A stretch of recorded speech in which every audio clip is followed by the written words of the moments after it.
आज एक ऐसे नेता की कहानी जिनकी राजनीतिक शुरुआत छात्र आंदोलन से हुई, जिसके लिए उन्होंने सड़क पे लाठियां भी खाई और जेल भी गए। उसके बाद उन्होंने जयप्रकाश जी और राम मनोहर लोहिया जी को अपना आदर्श माना और राजनीति में कूदे और जेपी आंदोलन का बहुत बड़ा हिस्सा बने और इमरजेंसी के समय जेल भी गए। अपनी शुरुआती 25 साल की उम्र तक वो 2 बार जेल जा चुके थे और अपना शुरुआती चुनाव भी हारे, लेकिन आगे राजनीतिक संघर्ष कर उन्होंने अपनी पार्टी बनाई और केंद्र में मंत्री बने और बिहार के लंबे समय तक मुख्यमंत्री बने। जी हां, आज हम बात करने वाले हैं नीतीश कुमार जी की। वो पहली बार सन 2000 में मुख्यमंत्री बने, लेकिन 2005 में जब उनका अलायंस पूर्ण बहुमत लेके आया तब उन्होंने गांधी मैदान से शपथ ली। अब बिहार राज्य में अपराधियों का कानून नहीं चलेगा, कानून का राज लागू होगा। वह सन 2005 से लगातार बिहार के मुख्यमंत्री हैं। वह मुख्यमंत्री रहे जिन्होंने अपने आदर्श और नीतियों से कभी समझौता नहीं किया। वह मुख्यमंत्री रहे इतने लंबे समय तक जिनकी छवि बिल्कुल साफ है, कोई भ्रष्टाचार या कोई अन्य किसी भी तरीके का उनके ऊपर आरोप नहीं है। वह मुख्यमंत्री रहे जिन्होंने अगड़े पिछड़े से अलग होकर अपने सभी वर्गों में अपनी पहचान बनाई और एक नया वोटर तैयार किया, महिला वोटर। कोई कभी कोई महिला के लिए कोई काम किया था? वह मुख्यमंत्री रहे जिन्होंने बिहार राज्य में कानून व्यवस्था को इतना सुधारा कि जिस राज्य को जंगल राज कहा जाता था उसकी छवि ही बदल के रख दी, कानून का राज स्थापित किया। वह मुख्यमंत्री रहे चाहे वो एनडीए के साथ लड़े हों चाहे महागठबंधन के साथ, लेकिन जिसके साथ भी लड़े सरकार बना कर दिखाई और अपनी 16 से 22% तक की वोट को हमेशा बना कर रखा। वह मुख्यमंत्री रहे जिन 20 साल बाद भी जिनकी कोई इंटिंग कंपेंसी नहीं। 2025 के चुनाव का रिजल्ट आता है और उनकी जीत का प्रतिशत 80% से ज्यादा है। जी हां, आज जीवन एक परिचय में हम बायोग्राफी लेके आए हैं सुशासन बाबू नीतीश कुमार जी की। नीतीश कुमार जी का जन्म 1 मार्च 1951 में बिहार के बख्तियार जिले में हुआ था। उनके पिता कविराज रामलिखन सिंह पेशे से आयुर्वेदिक वैद्य का काम करते थे। उनका जन्म कुर्मी परिवार में हुआ था और उनके बचपन का नाम मुन्ना रखा था माँ बाप ने प्यार से। नीतीश कुमार बचपन से मेधावी छात्र थे, पढ़ने में तेज थे और पटना पहुंचे।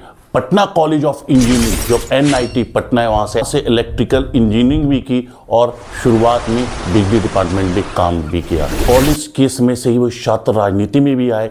उस समय राम मनोहर लोहिया, सिन्हा जी, इन सबको आदर्श माना और उस समय कर्पूरी ठाकुर जी का भी समय था। उन सबको भी आदर्श मानते हुए राजनीति में कूदे और जयप्रकाश मूवमेंट, जयप्रकाश आंदोलन में बहुत बड़ा हिस्सा बने। और यह आंदोलन वक्त की केंद्र की सरकार इंदिरा गांधी के खिलाफ था।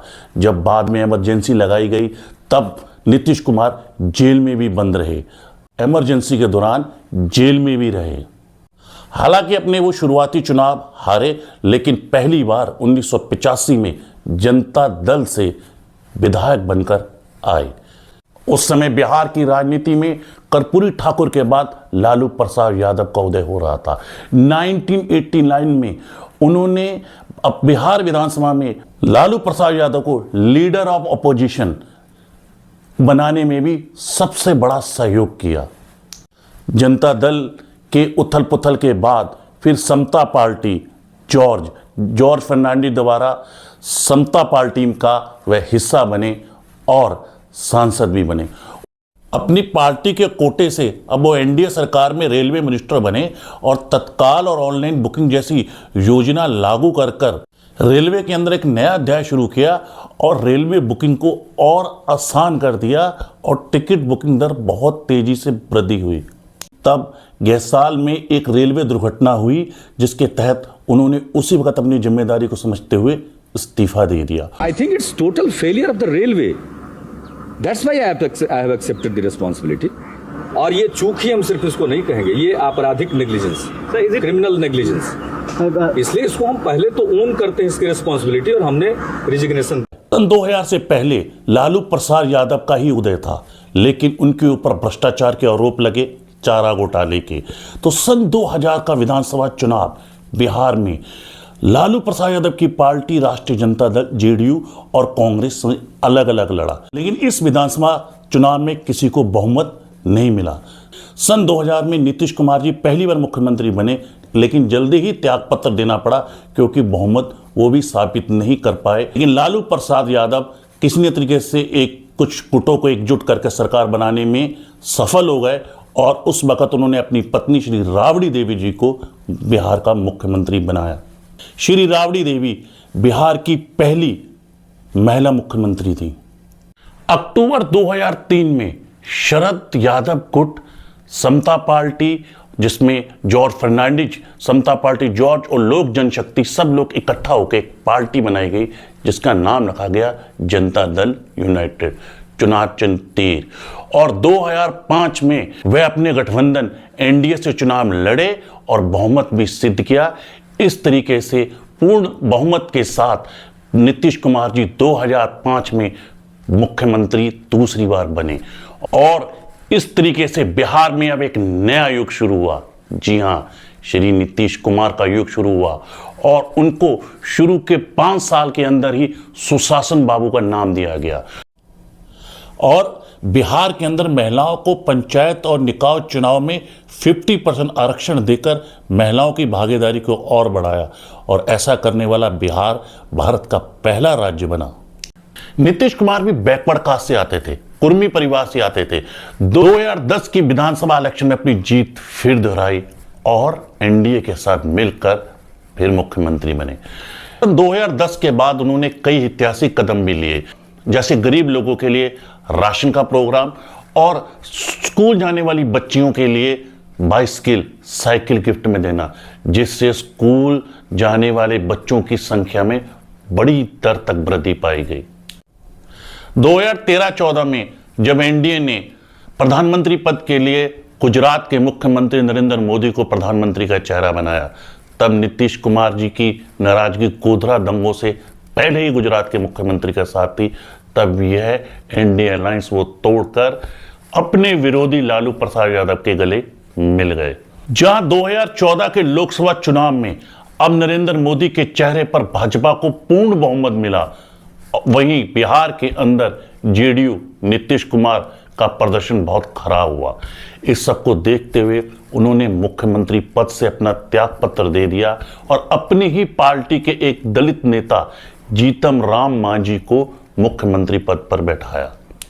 इस तरीके से जीतम राम मांझी मुख्यमंत्री बने, वह बिहार के पहले दलित मुख्यमंत्री बने। 2015 के विधानसभा चुनाव में जेडीयू नीतीश कुमार जी की पार्टी और वहीं राष्ट्रीय जनता दल लालू प्रसाद यादव की पार्टी महागठबंधन बनकर चुनाव लड़े और पूर्ण बहुमत साबित किया। 2015 विधानसभा चुनाव में वो जहां मुख्यमंत्री बने, वहीं लालू प्रसाद यादव के बेटे तेजस्वी यादव डिप्टी सीएम बने, उप मुख्यमंत्री बने। नीतीश कुमार चाहे पिछड़े वर्ग से आते थे, लेकिन उन्होंने महिला वर्ग, चाहे स्वर्ण हो, चाहे इकोनॉमी बैकवर्ड क्लास हो, चाहे पिछड़ा वर्ग हो, दलित वर्ग हो, सभी को अपना बनाया और एक और भी नया वोटर तैयार किया, इस पर खास ध्यान दिया गया, महिला वोटर। जहां पहले स्कूल जाने वाली बच्चियों को साइकिल गिफ्ट की थी, बाद में उनके लिए पोशाक योजना भी लेके आए। कोशिश कर रहे हैं, महिलाओं के शिक्षा के लिए काम किया, गरीब परिवार की लड़कियां मिडिल स्कूल में भी नहीं जा पाती थी, उनके माता पिता को इतना पैसा नहीं कि उसके पोशाक के लिए वो कुछ इंतजाम कर सके। हम लोगों ने शुरुआत कर दी पोशाक योजना की और किस तरह से लड़कियों की संख्या बढ़ी। इस तरीके से चाहे शिक्षा हो, चाहे इंफ्रास्ट्रक्चर हो, बिजली हो, पानी हो, नीतीश कुमार जी ने इससे बढ़कर भी एक बहुत बड़ा कदम लिया, शराबबंदी लागू कर दी, जिससे महिला वोटर का विश्वास और ज्यादा जेडीयू पर गया और महिला वोटर के बीच उनकी पकड़ और ज्यादा मजबूत हो गई। 2017 में उप मुख्यमंत्री तेजस्वी यादव पर सीबीआई ने कुछ करप्शन के चार्ज लगाए और जांच शुरू की। इसमें महागठबंधन में दरार पड़ गई और इस गठबंधन को तोड़कर उन्होंने नरेंद्र मोदी जी को, जो देश के प्रधानमंत्री तब, तो उनको गले लगा लिया। इस तरह उनका फिर से एनडीए में विलय होगा। जबकि उनके इस कदम से उनके विरोधियों ने अब उनको पलटू राम भी कहना शुरू कर दिया था। यह आरोप उनके ऊपर आगे भी लगते रहे। 2020 के विधानसभा चुनाव में वे एनडीए के साथ चुनाव लड़े और फिर उन्होंने बहुमत सिद्ध किया। हालांकि उनके सामने राष्ट्रीय जनता दल आरजेडी लालू प्रसाद यादव के बेटे तेजस्वी यादव एक बड़े विपक्ष के नेता के रूप में सामने आए।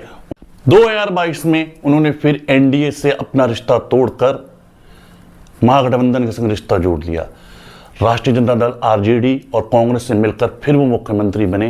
प्रधानमंत्री नरेंद्र मोदी के सामने जहां विपक्ष बड़ा कमजोर लग रहा था, उसके बाद उन्होंने एक गठबंधन भी बनाया सभी पार्टियों को लेकर, इंडिया गठबंधन। ऐसा लग रहा था कि 2024 के लोकसभा चुनाव में जिस तरीके से इंडिया गठबंधन नीतीश कुमार जी लीड करेंगे, तो शायद 2024 में कुछ अलग तरीके की राजनीति होगी। लेकिन नहीं, इस चुनाव से कुछ समय पहले इस महागठबंधन के संग अपना रिश्ता तोड़कर एनडीए को ही समर्थन दे दिया। 2024 में चाहे भाजपा की सीटें पिछले सालों से कम आई, अपनी 11 लोकसभा सीटों का समर्थन देकर नरेंद्र मोदी को तीसरी बार भारत का प्रधानमंत्री बनाया। 2025 में भी अपने गठबंधन एनडीए से मिलकर चुनाव लड़ा और विरोधियों को बिल्कुल चित करते हुए एक ऐतिहासिक जीत दर्ज की। बिहार की 243 विधानसभा में यह गठबंधन 200 सीटें जीता। सुशासन बाबू नीतीश कुमार बिहार की राजनीति में एक आदर्श हैं। वो इतने साल मुख्यमंत्री रहते हुए उन्होंने एक सरल और सामान्य जीवन ही व्यतीत किया है। वह जब भी बिहार से बाहर जाते हैं, जहाँ सरकारी आवास या किसी मित्र के आवास में रहना ही पसंद करते हैं। उनके 20 साल के मुख्यमंत्री कार्यकाल में बिहार में बहुत कुछ बदला है और बिहार की छवि भी बहुत कुछ बदली है। और सुशासन बाबू नीतीश कुमार ने बिहार में राजनीति की नहीं है, बिहार के लिए वो राजनीति जी है। 20 नवंबर 2025 को उन्होंने 10वीं बार मुख्यमंत्री की शपथ ली। बिहार में सबसे लंबे समय तक मुख्यमंत्री रहने का एक नया रिकॉर्ड भी बनाया।